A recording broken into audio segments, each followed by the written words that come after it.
We worry about so many things: debt, safety, time, money, our children, our health. Sometimes we even worry about how much we worry. We worry so much that we can't sleep at night. Do you know what I'm talking about? In Luke 10, Jesus visits the house of Mary and Martha. And while Mary was sitting at the feet of Jesus, listening to him talk, Martha was in the kitchen doing all the preparations. And Martha began to get worried because she was stuck doing everything herself. And so she came and complained to Jesus. Verse 40 says, "She came up to him and said, 'Lord, do you not care that my sister has left me to do all the serving alone? Then tell her to help me.' But the Lord answered and said to her, 'Martha, Martha, you are worried and bothered about so many things, but only one thing is necessary. For Mary has chosen the good part, which shall not be taken away from her.'" Jesus tells Martha, only one thing is necessary. When we are overcome with worry, we have done what Martha did. We've forgotten the one thing, sitting at the feet of Jesus.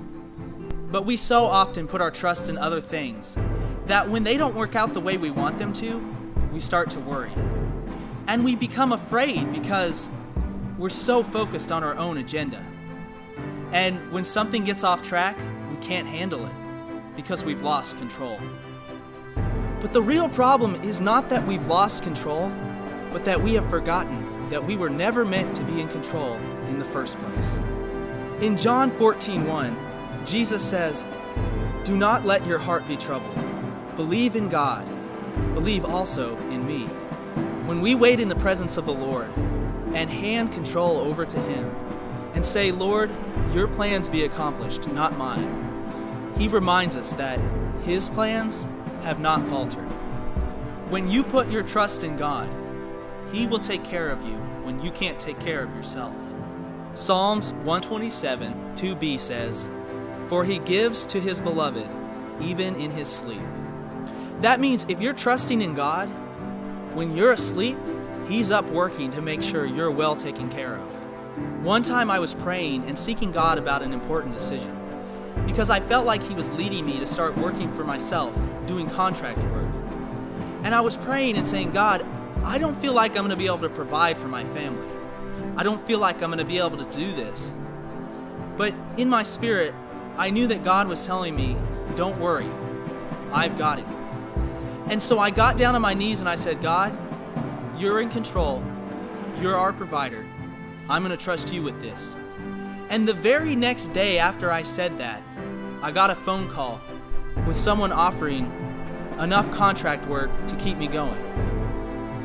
And I knew that it wasn't anything that I had done. It was God. Another time, I found myself burdened by the amount of work that I was having to do. I was working late hours because I was worried that if I didn't work enough, I wouldn't be able to provide for my family. And so I came before God and said, "God, I'm tired. I'm working all the time. I don't know what to do." And God said to me, "Stop working. I've got it." And I said, "Stop working. I can't do that or else there won't be enough. I won't be able to provide." But God again said, "Stop working. I've got it." And so I took off work an hour early that day. And as soon as I took work off, I went outside and I checked the mail. And in the mailbox was a random check for $500 that I could never have predicted. And I knew that it was God that was providing for us. I'm not telling you that God doesn't want you to work. I'm telling you He doesn't want you to worry. Jesus reminds us of the most important thing. And if you will begin to seek this one thing first, you will see your problems from His perspective and not your own. I bet if an all-powerful, loving God looked down at the issues in your life, He would say, "This is what all the fuss is about? Really? I can handle that. Don't worry." Isaiah 40:31a says, "Yet those who wait for the Lord will gain new strength. They will mount up with wings like eagles." Hi, I'm Troy Black. If you enjoyed this video, don't forget to subscribe to our channel. Also, you can get my book titled My Mess on InspireChristianBooks.com. It's the story about how I was alone, trapped by sin, and searching for meaning, and about how one night I cried out to God and said, "God, if you're real, I've got to know." What happened next, I could never have imagined. If you're hurting, alone, or trapped, I encourage you to read this book. You will see the power of God at work in your life.